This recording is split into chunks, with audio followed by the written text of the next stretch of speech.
Local behavioral health stakeholders met with Alaska Mental Health Trust Authority officials this afternoon in Fairbanks. Jaime Schwartzwald attended the meeting and files this report.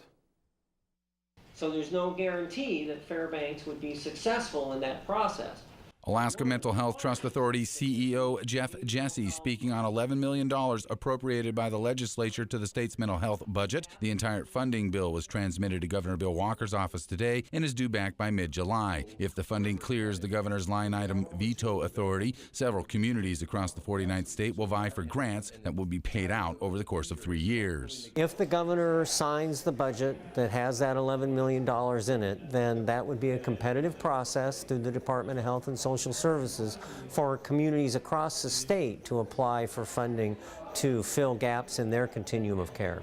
One requirement to qualify for the grants would be the creation of a behavioral health needs assessment. Jesse announced that the trust will be issuing a $49,000 planning grant to Tanana Chiefs Conference on behalf of the entire community to perform that assessment. Well, I think that $49,000 is really going to help us out. We really do need a needs assessment to understand exactly what we need to do to meet the population that we're trying to serve here, and that's the homeless.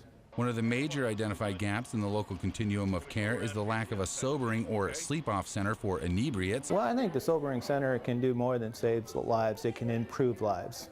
And so when we're looking at that, it's how do we get to the next step? It's a significant need. The Department of Corrections and the hospital are both struggling to deal with this population. Title 47 requires that incapacitated individuals be taken into protective custody. In 2015, the Community Service Patrol transported over 4,100 inebriates in Fairbanks. Of those transports, 36% were admitted to FMH, and FCC processed over 1,700 Title 47 holds. State Corrections Commissioner Dean Williams attended the meeting. He encouraged the group to act quickly to find an alternative for inebriates other than FCC.